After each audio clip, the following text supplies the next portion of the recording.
Bonjour, bienvenue au Talk Orange Le Figaro. Aujourd'hui, nous recevons Benoît Apparu, secrétaire d'État au logement. Benoît Apparu, bonjour. Bonjour. Merci d'être avec nous. Merci à vous. Ce week-end, en toute logique, Marine Le Pen devrait succéder à son père, Jean-Marie Le Pen, à la présidence du Front National. Alors, est-ce que ça change quelque chose pour vous? Non, ça ne change rien. C'est le même nom de famille, c'est la même idéologie, c'est le même positionnement politique, donc ça ne change strictement rien pour moi.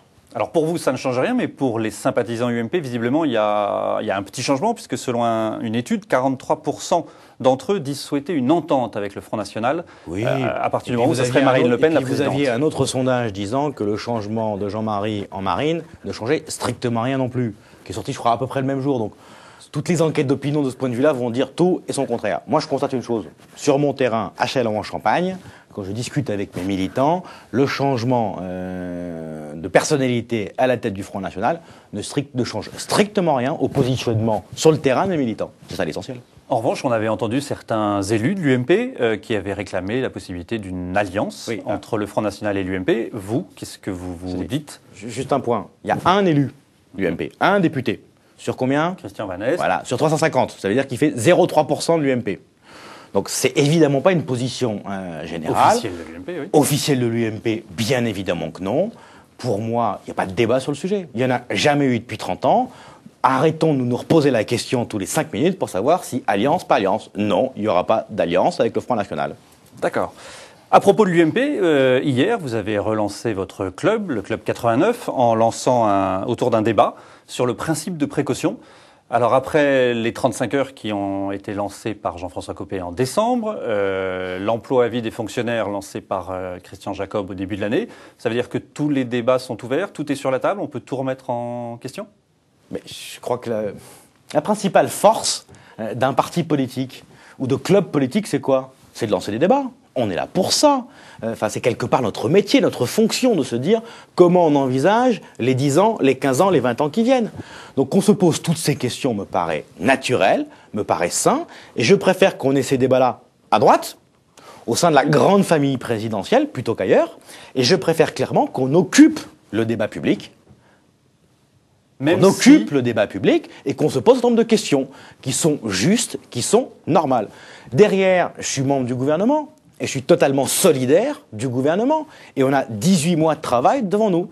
Est-ce que ça m'interdit, à titre personnel, au titre de président du Club 89, de membre de l'UMP, de lancer des débats pour les 10 ans qui viennent? Non.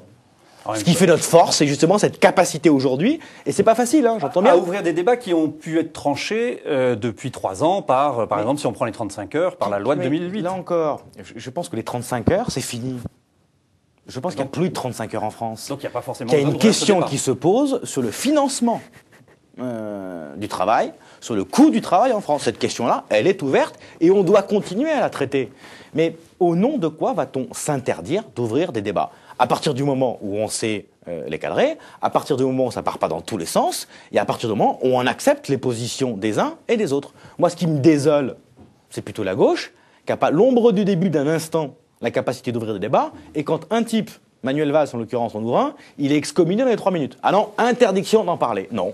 Moi, ce que je souhaite dans ma famille politique, c'est de la liberté de parole, la liberté d'ouvrir des débats, dès lors qu'effectivement, on est fidèle à nos convictions et qu'on soutient évidemment le gouvernement. En même temps, on voit bien, sur le débat, par exemple, sur l'emploi des fonctionnaires, François Fillon a un peu recadré les choses en disant, voilà, il y a des débats utiles et des débats inutiles. Celui-là est inutile. Le rôle du Premier ministre, c'est de définir la politique du gouvernement sous l'autorité du Président de la République pour les 18 mois qui viennent. Et François Fillon dit quoi? Moi, Premier ministre, je n'ouvrirai pas ce débat-là. Maintenant que ce qui est désolant en France, c'est qu'il y a des débats interdits, des tabous. On n'a pas le droit d'y toucher. Dans mon domaine, le logement, vous parlez de l'article 55 de la loi SRU, les fameux 20% de logements sociaux, excommunication immédiate. Moi, je souhaite que ma famille politique, et c'est le cas de l'UMP, c'est le cas au sein du gouvernement, on puisse ouvrir des discussions, ouvrir des débats. Il ne doit pas y avoir de sujet tabou. C'est pas ma conception de la démocratie, c'est pas ma conception de la vie politique, et je regrette qu'une chose, c'est que la gauche ait encore tous ces tabous-là qui lui interdisent d'ouvrir des sujets, et qui donc interdisent de répondre aux préoccupations des Français. Ces débats-là, on sera d'accord sur un certain nombre, entre nous.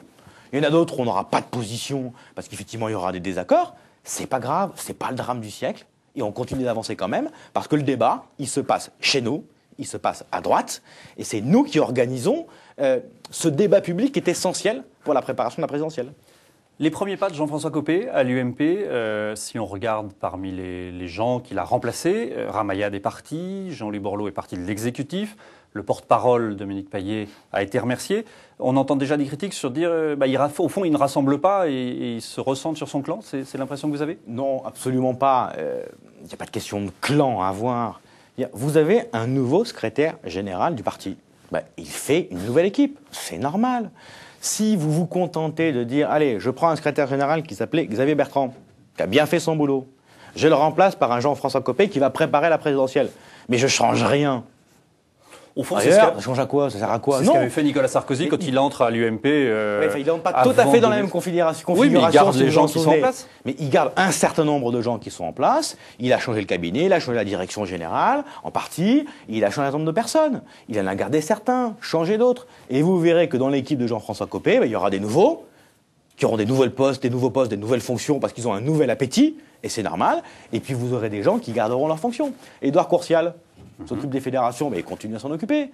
S'occuper des fédérations, pardon, il continue à s'en occuper. Donc, de ce point de vue-là, il n'y a pas de changement. Derrière, pas de chasse aux sorcières, c'est ça ce que vous dites? Il n'y a pas de chasse aux sorcières, ce serait évidemment ridicule. Ce n'est pas le cas et ce n'est pas l'attitude de Jean-François Copé. Derrière, que Ramayad considère qu'on ne lui offre pas un poste à sa dimension et que pour ces raisons-là, il change de crèmerie, c'est son choix, c'est son droit, c'est pas ma façon de faire de la politique, mais derrière, chacun sa vision des choses.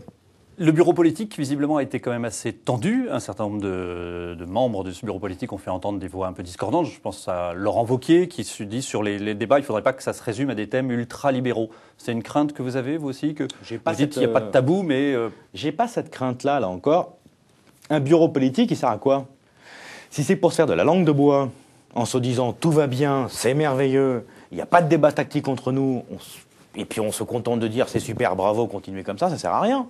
On est là entre nous, on se réunit toutes les semaines pour définir la ligne tactique stratégique du parti. Il y a une nouvelle équipe qui arrive.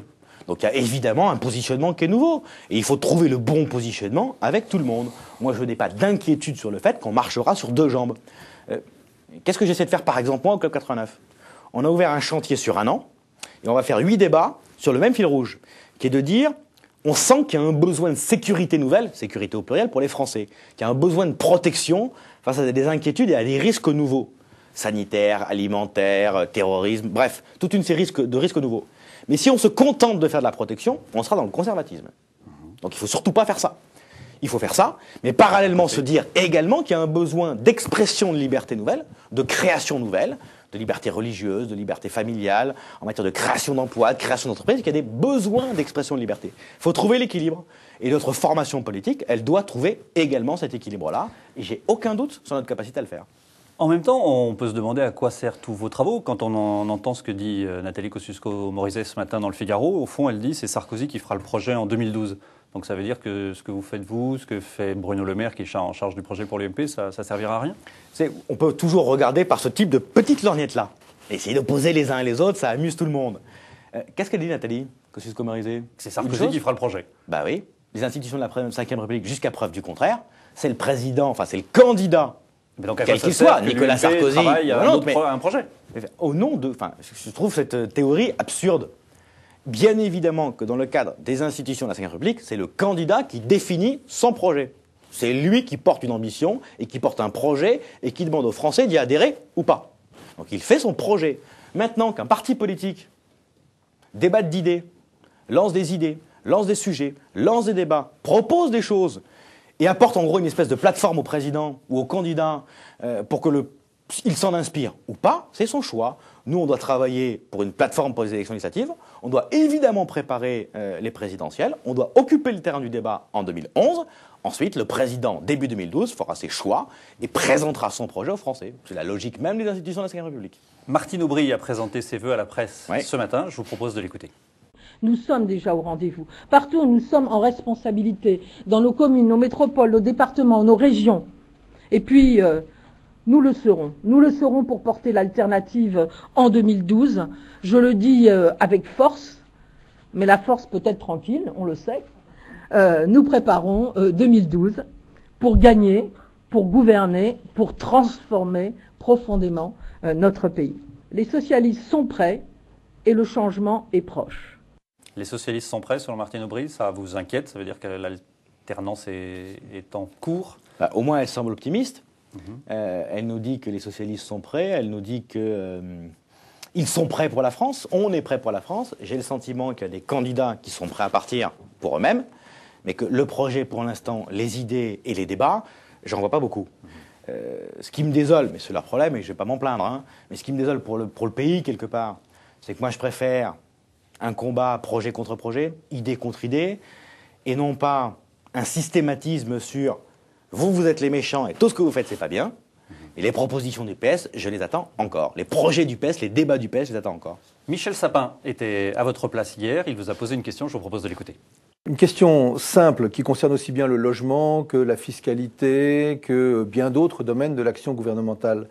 Est-ce que vous avez conscience du sentiment profond d'injustice que ressentent les Français, dont ils considèrent que c'est au fond la marque de fabrique du sarkozysme? Et si vous en avez conscience, que comptez-vous faire pour modifier ce sentiment profond d'injustice? Alors, réponse rapide sur ce sentiment d'injustice. Il oublie juste 2-3 petites choses. Il oublie le RSA.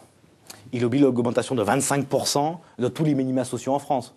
Le minimum vieillesse, etc. Donc aujourd'hui, les personnes âgées qui gagnaient très peu d'argent, 400-500 euros par mois, ils vont avoir 25% de plus. Si c'est ça, l'injustice sociale pour lui, on ne doit pas avoir la même définition de l'injustice sociale. Benoît Apparu, merci d'avoir répondu Merci à nos vous. questions. À demain pour un nouveau talk.